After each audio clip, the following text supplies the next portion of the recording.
రీతిగా నా ముఖము చూడని వారందరి కొరకు చూచిన వారి కోసం. హల్లెలూయ. చూడండి, ఒక వ్యక్తి జీవితంలో దైవజనుడు తన హృదయ అంతరంగములో ఉన్న స్థితి, అది విశ్వాసిలోనైనా సేవకుల్లోనైనా ఇలాంటి తాత్పర్యాన్ని కలిగి ఉండాలి అనేది దేవుని యొక్క ఆకాంక్ష. హల్లెలూయ. మనము మన కోసం జీవించడానికి ఇష్టపడతాం, కానీ ఇతరుల కోసం జీవించడానికి ఇష్టపడము. హల్లెలూయ. చాలా జాగ్రత్తగా నేను చాలా స్వీట్ అండ్ షార్ట్ గా మెసేజ్ చెప్తాను, ఎందుకంటే time is over 11 o'clock. So నేను 11:30 వరకు క్లోజ్ చేస్తాను. హాఫ్ అన్ అవర్ లో మనం ప్రేయర్ చేసుకున్న విజ్ఞాపన అంశాల కోసం ప్రార్థన చేద్దాం. సో కాబట్టి మన కోసము మనము ప్రార్థించడానికి ఇష్టపడతాం. ఇతరుల కోసం ప్రార్థన చేసే సమయం కూడా ఉండదు, ఇతరుల కోసము ప్రయాసపడే అవకాశాలు కూడా చాలా తక్కువగా. మనకున్న అటువంటి పరిస్థితులను బట్టి మనకు మనం చదువుకోవడానికి చాలా ఇబ్బంది పడుతుంటాం. కానీ దైవజనుడు పౌలు గారు ఏమంటున్నారంటే, మీ కోసము నేను ఎంతగానో ప్రార్థన చేయాలని ఆశ కలిగి ఉన్నా. హల్లెలూయా. అంటే మీకోసమే కాకుండా లవోదియక వారి కోసము, ముఖము చూడని వారి కోసం కూడా ప్రార్థన చేయాలి. అంటే ఇతని యొక్క భారం ఎలా ఉంది అంటే, తన కోసము తాను ప్రార్థన చేసుకోగలుగుతాడు, మనందరి కోసం కూడా ప్రార్థన చేయగలుగుతాడు. లవోదియక అనే సంఘం ఉంది, అది అంటే లవోదియక అంటే 10 సంఘాలు, అవి ఇంతమంది కోసం ప్రార్థన కూడా చేస్తున్నాడు. ద సేమ్ టైం ముఖము చూడని వారి కోసం కూడా ప్రార్థన చేస్తాడు. ఇది కేవలం సేవకుడికి మాత్రమే ఉండాలి అని కాదు, ప్రతి విశ్వాసికి, ప్రతి యేసుక్రీస్తును అంగీకరించిన ప్రతి వ్యక్తికి ఈ యొక్క ఆలోచన కలిగి ఉంటే వాళ్ళు ఎలాంటి స్థితిలో ఉంటారంటే, దేవుడు రానున్న దినాలలో, నేను చెప్తుంటాను, యోబు గ్రంథం 7వ అధ్యాయం 8వ వచనాన్ని ఒకసారి మీరు చదివినట్లయితే దాని యొక్క బ్లెస్సింగ్ ఎలా ఉంటుంది అంటే, ఒకసారి ఇలా ప్రారంభమవుతుంది, అలా ముగిస్తాడు దేవుడు. మొదట నీ స్థితి కొద్దిగా ఉండినను, తుదకు అది మహాభివృద్ధి వండి ఉంటాను అని రాయబడి ఉంటుంది. ఒకసారి గమనిద్దాము. 8-7 అదే చెప్పాను, ఒకసారి అటా ఇటా. ఓకే, చదువుతారా?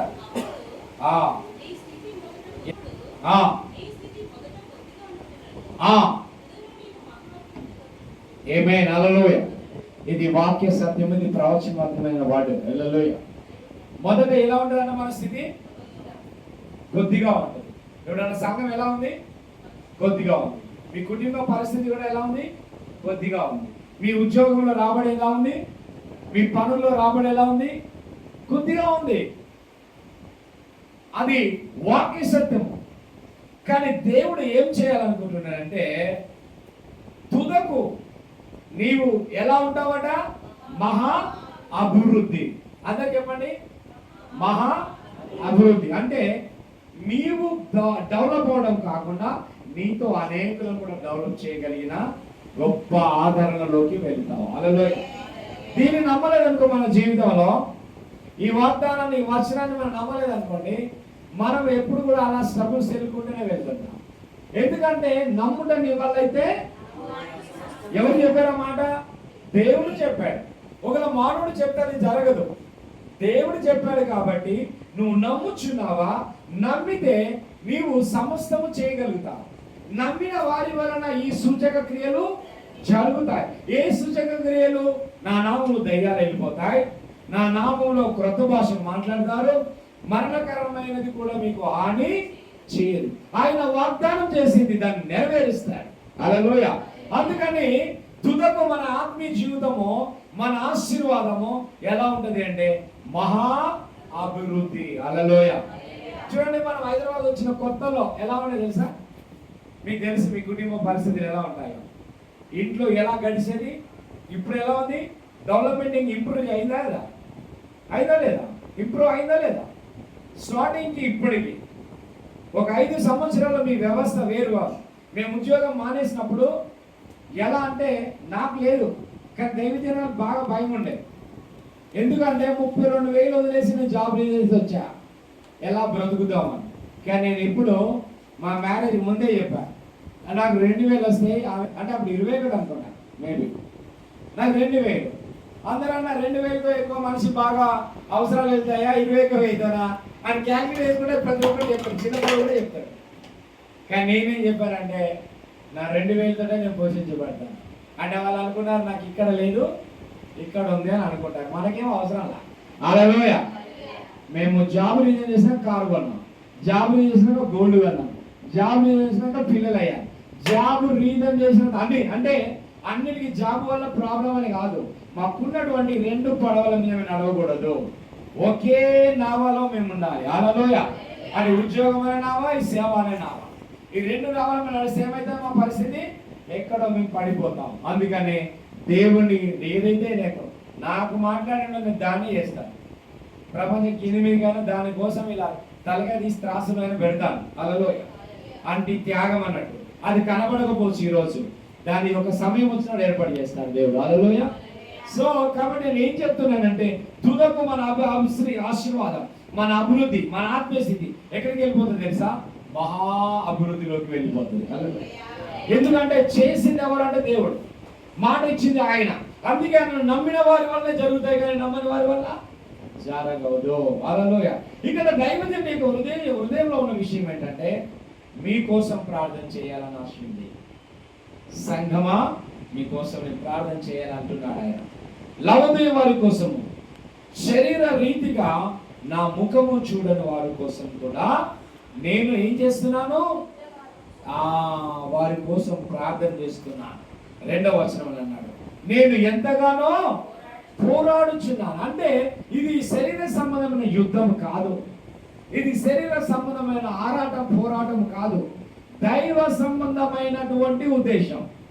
అంటే దైవజనుడు హృదయంలో ఉన్న ఆకాంక్ష ఏమిటి అంటే నేను మీకోసం ప్రార్థన చేస్తున్నాను, లవోదియ వారి కోసము, ముఖం చూడని వారి కోసము ఏం చేస్తున్నాను తెలుసా? నేను ఎంతగానో పోరాడుచున్నాను. అది మీరు ఏం చేయాలా? తెలుసుకొని కోరుచున్నాను. ఎలా తెలుస్తుంది మనకి ఆ పోరాటము? మనం ప్రార్థన పరులం అయితేనే ఆత్మ సంబంధమైన లోతు మనకు తెలుస్తుంది. అంతేనా కాదండి? కాబట్టి మనము అలా దైవజనుల్లో ఏకీభవిస్తున్నటువంటి సంఘము ఏమంటుందంటే మీరు కూడా నాకు తెలుసుకోవాలి అని చెప్పి క్రీస్తులో ఉన్నటువంటి ఆ పోరాటంకు ఉన్నటువంటి త్యాగాన్ని గుర్తు చేస్తూ ఒక మాట చెప్తున్నాను. ఏమంటున్నాడంటే వారు అనగా సంఘమా, కుటుంబాలు, వ్యవస్థ. ఏమన్నాడంటే వారు ప్రేమయందు అతుకబడాలి. హల్లెలూయా. ఎవరి ప్రేమ? యేసుక్రీస్తు ప్రేమలో ప్రతి వ్యక్తి ఫిక్స్ అయిపోవాలి.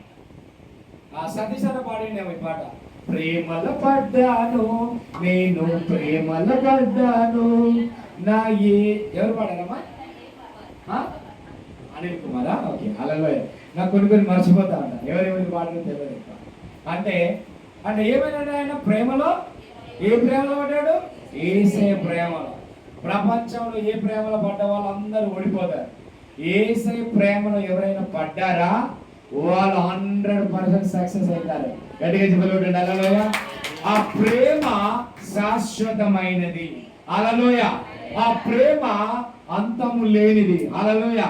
ఆ ప్రేమకు అవధులు లేనివి. హల్లెలూయా. ఈ ప్రేమలో నిలబడ్డావా, ఎవరు సహాయము చేయకపోయినా ఆయన నీ కుడి చేయి పట్టుకొని నడిపిస్తాడు. హల్లెలూయా. రాజుల ఎదుట, అధికారుల ఎదుట నీ నడికట్లు విప్పుతాడు. హల్లెలూయా. యెషయా గ్రంథం 45వ అధ్యాయం మొదటి వచనంలో అదంటాడు. కోరహు గురించి మాట్లాడతాడు. కోరహు కుడి చేయి పట్టుకొని రాజుల ఎదుట, అధికారుల ఎదుట నీ నడికట్లు విప్పెదను, నేను నిలబెట్టేదను అని మాట్లాడుతున్నాడు. యెషయా గ్రంథం 45 అది నా వాగ్దానం అండి. ఫస్ట్ లో సేవ వాగ్దానం. ఓకే. యెషయా గ్రంథం 45 మొదటి వచనం, అతని పక్షమున జనములను జయించుటకు, గట్టిగా చెప్పలు కొట్టండి హల్లెలూయా.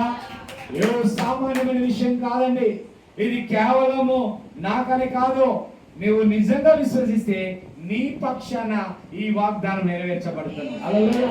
బైబిల్లో ఉన్న వాగ్దానాలు పితరులకు ఇచ్చారు, కానీ మనం అప్లై చేసుకుంటున్నాం కదా మన జీవితంలో నెరవేర్చబడుతుంది. దేవుడు అంటున్నాడు, అతని కుడి చేయిని పట్టుకున్నాను, రాజుల ఎదుట అధికారుల ఎదుట నేను నిలబెడతాను. హల్లెలూయా. సౌలు గురించి ఒక ప్రవచనం చెప్పాడు. సౌలు ఒక క్రూర మార్గంలో ఉండేవాడు. అననే చెప్పాడు, అయ్యా నువ్వు వెళ్ళి ఒక వ్యక్తికి ప్రార్థన చేయాలి. ఎవరి పేరు అంటే నీ పేరు చెప్పాడు. పేరు చెప్తేనే పడ్డది. హల్లెలూయా. పేరు చెప్తేనే నీకు చెమటలు పట్టినాయి. మామూలుడు కాదండి. సౌలు అనే వ్యక్తి చాలా క్రూరుడు.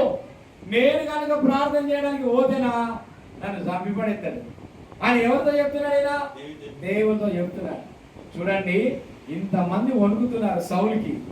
దేవుడు అన్నాడు, పర్వాలేదు బాబు నువ్వు వెళ్ళు, నేను చెప్తున్నా కదా, అతను నా పక్షాన ఎన్ని కష్టాలు పడాలో రాజుల ఎదుట అధికారుల ఎదుట నిలబడతాడు. అపొస్తలుల కార్యం మీరు చదివితే 26వ అధ్యాయం తర్వాత రిఫరెన్స్ అన్నదు, జస్ట్ మనకి లేట్ అయిపోతుంది కాబట్టి, నా ఎదుట అతను ఏమి చెయ్యాలో అతనికి అన్ని నేను బయలుపరుస్తాను, కాబట్టి నువ్వు వెళ్ళు అన్నాడు. నేను భయపడుకుంటా వెళ్ళి మొత్తానికి నెత్తిన చేయబెట్టింది. నెత్తిన చేయబెట్టి ప్రార్థన చేసి ఏం జరిగింది తెలుసా? అతని కళ్ళల్లో ఉన్న పొరలు రాలిపోయినాయి. అవి రాలిపోయినాయి కాబట్టి ఏమనలే. అవి ఉంటే అననీయ ప్రాణంతో బయటికి వెళ్ళేవాడు కాదు. అంటే నేనేం చెప్తున్నానంటే, ఎంత భయంకరమైన వ్యక్తిని దేవుడు సాధుగా చేసినాడు. గట్టిగా చెప్పగలరు. మృదువైన వ్యక్తిగా చేశాడు, ప్రేమ కలిగిన వ్యక్తిగా చేశాడు, సంఘాన్ని ప్రేమిస్తున్నాడు. ఈరోజు అదే ప్రేమను మనకు పంచుతున్నాడు అండి దేవుడు. హల్లెలూయా. యేసయ్య ప్రేమను అందుకే అంటున్నాడు ఆయన, ఇది అనుభవంతో రాసింది, ఇది ఊరికేనే రాదండి. క్రీస్తు ప్రేమలో సంఘం అనే వాళ్ళు ఏం చేయబడాలంట? అతుకబడాలి. అతుకబడాలంటే మన భాషలో కమిట్మెంట్గా సంఘములో సేవకుడితో దేవుడితో మనందరం ఏమైపోవాలా? ప్రేమలో ఫిక్స్ అయిపోవాలంట. అందుకే అనిల్ కుమార్ గారు రాసిన ఈ పాట ప్రేమలో పడ్డానంటే చాలా మంది ఏ ప్రేమలో పడ్డాడు ఏంటబ్బా అన్నట్టుగా అనుకుంటారు. కానీ లాస్ట్ దాని తాత్పర్యం చెప్పాడు, యేసయ్య ప్రేమలో పడ్డాను. హల్లెలూయా. ఈరోజు అందుకని పౌలు అంటున్నారు, వారు సంఘం అనగా ప్రేమ యందు ఏం చేయబడాలంటే మనము అతుకుపడాలంటే ఆధ్యాత్మికంగా యేసు ప్రభు పాదాలు పట్టుకోవాలి, ఫిక్స్ అయిపోవాలంట. ఎవరో చాలా మంది మన జీవితంలో కొన్నిసార్లు మనం లోతులోకి వెళ్ళే టైంకి సాధారణ ఏదో ఆటంకం పెడతారా లేదా? చాలా ఇబ్బంది పెడుతుంటారు. అంటే మనము ఆ యొక్క పర్ఫెక్ట్ స్థితిలోకి వెళ్ళే టైంకి ఏదో శోధన, మనుషుల ద్వారా, డబ్బు ద్వారా, కుటుంబాలు, జబ్బులు, అనారోగ్యాలు. అందుకని మనము వాటన్నీ వస్తున్నాయంటే మనం ఏమని అనుకోవాలి? ఇవన్నీ లైట్ తీసుకోవాలి. హల్లెలూయా. ప్రేమలో అతుకుపడాలి అంటే ఇది ప్రేమ, యేసుక్రీస్తు చూపిన ప్రేమ. రెండోది ఏమన్నాడంటే సంపూర్ణ గ్రహింపు యొక్క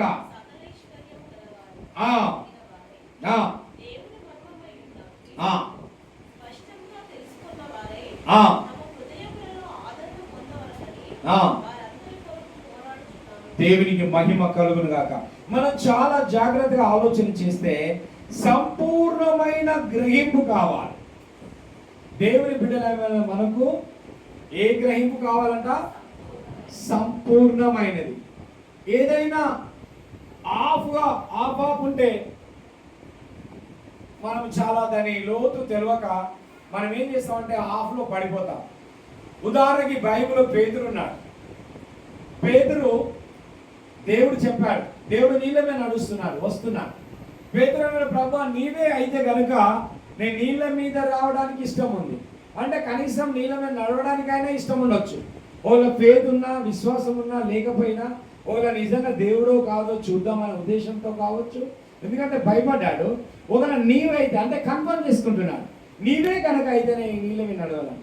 ప్రభు ఏమన్నాడు? ఇట్స్ ఓకే, కమ్ అన్నాడు. ఈయనేం చేశాడు? చెప్పగానే అంతకుముందు నడిస్తే మునిగిపోయేవాడు కావచ్చు. ఎందుకంటే చెప్పింది ఎవరు? యేసయ్య చెప్పాడు. గట్టిగా చెప్పగలుగుతున్నాడు. ఆయన చెప్పింది ఎవరైనా నీళ్ళ మీద ఈజీగా నడుస్తున్నాడు. ఈయన కూడా ఆశ్చర్యపోతున్నాడు, వావ్ ఏంటి మెరాకిల్ అంటే ఎలా నడవగలుగుతున్నా నేను? కాదు కూడా నాకు తెలిసి ఇలా చూసుకుంటుండొచ్చు. మనం కూడా చెప్పలేకుండా ముళ్ళలు నడుస్తే మనం గుస్తలే అనుకో, పరిశ్రమ అయిపోతుంది. ఏంటి wow, what is the problem, ఏంటి పరిస్థితి అంటే గుచ్చుతలేవే అన్నట్టుగా. అంటే పేతురు కూడా నీళ్ళ మీద నడుస్తున్నాడు, కానీ ఆయన ఇంటెన్షన్, ఆయన యొక్క ఒపీనియన్, ఆయన పర్సనల్ ఇంటెన్షన్ ఏంటంటే నేను ఎలా నడవగలుగుతున్నాను. వావ్, హల్లెలూయా. ఉన్నాయి 500 అయినా ఏంటంటే నువ్వు ఏమనుకుంటావు? వావ్, నా యేసయ్య గొప్ప కార్యం చేశాడు, అంతేనే కాదు. అంటే అది మిరాకిల్ జరుగుతుందా జరగదు తర్వాత సంగతి. ఒకవేళ జరిగింది అనుకో, నీ యొక్క హృదయ అభిలాష ఎలా ఉంటుంది? ఉత్సాహం, గంతులు వేస్తాం. హల్లెలూయా. అలానే పేతురు కూడా నీళ్ళ మీద నడిచినప్పుడు తన ఇంటెన్షన్ వేరుగా ఉంది. వావ్, ప్రపంచం ఎవరు నడవండి, ఎలా నడుస్తున్నాను, ఈశ్వరం నడిచాడు తర్వాత నేనే అన్నంత ఫీలింగ్ లో ఉన్నాడు. బాగుంది, ఉప్పొంగిపోయాడు, చాలా సంతోషంగా ఉన్నాడు. ఆయన అవధులు లేవు ఆయన సంతోషానికి. జ్ఞానులు యేసు ప్రభు దగ్గరికి వెళ్లే ముందు పరిశుద్ధాత్ముడు స్టార్ వారిని యేసు ప్రభు ఎక్కడ నడిపించారు. అప్పటి వరకు వాళ్ళు గుడ్డిగా నడిచారు, కానీ పరిశుద్ధాత్మ నడిపించిన తర్వాత వాళ్ళు అత్యానంద భరితులైన రాయబడింది. గట్టిగా చెప్పగలుగుతున్నారు. అప్పుడు లేని ఆనందం ఎలా వచ్చిందని పరిశుద్ధాత్మలు ఇచ్చారు. భగవంతుడు చెప్పండి, అప్పటి వరకు లేని ఆనందం ఎవరు ఇచ్చారు? దేవుడు పరిశుద్ధాత్మ ఇచ్చాడు. ఇప్పుడు పేతురు కూడా ఆనందం ఏంటి తెలుసా? అబ్బో నేను నీళ్ళ మీద నడుస్తుంది, దగ్గర దాకా వెళ్తున్నాడు. యేసు ప్రభుకి ఆయన కొంచెం దగ్గర ఉంది. సాతానికి ఇష్టం ఉంటుందా ఏదన్నా? సురుమని గాలి వచ్చేసింది, ఏదో ఉరుములు పెరుగులు వచ్చినట్టున్నాయి. మనకు కూడా ఏంటంటే పిల్లలు చూడండి, ఇంట్లో పిడుగులు వచ్చినాక మమ్మీ డాడీ గట్టిగా పట్టుకుంటారు. అంతవరకు వాళ్ళు బాగా ఆడుకుంటారు. ఇప్పుడు ఆ బడబడని ఉరుములు చెరువులు వచ్చాయనుకోండి, వాళ్ళకి అదే. మనం ఏమైనా భయపడతామా? ఇంట్లోకి వెళ్ళి డోర్ పెట్టుకుంటామా? పెట్టుకోలేము. ఎందుకు? మనకు కొన్ని అనుభవాలు వచ్చేస్తాయి. అలానే పిల్లలు అలా ఉంటారు. ద సేమ్ టైం పేతురు కూడా నీళ్ళ మీద నడిచాడు, కానీ గాలి వీచేసరికి ఏంటిదో చూద్దాం. కొన్నిసార్లు మన జీవితంలో కూడా మనం బాగానే నడుపుతున్నాం, కానీ ఏదైనా ఇంకో అడిగేసి ఏదైనా లోయలో పడ్డాం అనుకో, లోయలో అడిగి పెడుతున్నాం అనుకో, అయ్యో లోయ అన్నాడు, అబ్బో అటు పెడతాం, అడుగు ఇంకా మళ్ళీ గుంజు పట్టుకొని అబ్బో వద్దులే, మనం సరి అయిన మార్గం నడవాలి అన్నట్టుగా భయపడుతున్నాం. అందుకని పేతురు కూడా చక్కగా నడిచాడు, కానీ గాలిని చూశాడు. గాలిని చూసిన తర్వాత ఏం జరిగిందండి? ఆయన మునిగిపోతున్నాడు. దానికి దీనికి ఏమైనా సంబంధం ఉందా? లేదు. సంబంధం ఎలా ఉంటుందో చెప్తాను నేను లేఖనంలోంచి. ఎబ్రిల్ రాసిన పత్రిక 12వ అధ్యాయంలో, విశ్వాసానికి కర్తయు దానిని కొనసాగించువాడైన యేసు వైపు చూసుచు నీ పరుగు పందెములో ఎలా ఉండాలి? మనము ఓపికతో నడవాలి. హల్లెలూయా. దాని లేఖనంలో దీనికి ఆ లోతైన అర్థం చెప్తున్నాను మీకు. ఓపికతో నడవాలి. నువ్వు పడిపోతావా, జారిపోతావా, దీవిస్తాడా యేసయ్య, ఏం చేస్తామో తెలియదు, కానీ మనం వెళ్ళే గమ్యంలో మనం ఖచ్చితంగా వెళ్ళాలి. కానీ పేతురు ఏం చేశాడంటే పాపం గాలిని చూడడం ద్వారా దేవుడు నుంచి వైదొలిగిపోయినట్లుగా అపవాది టర్న్అవుట్ చేసింది. అందుకని పాపం మునిగిపోయాడు. ఒకవేళ కనుక ఆయన గాలిని చూడకపోతే యేసు ప్రభు దగ్గర దాకా వెళ్ళేవాడు.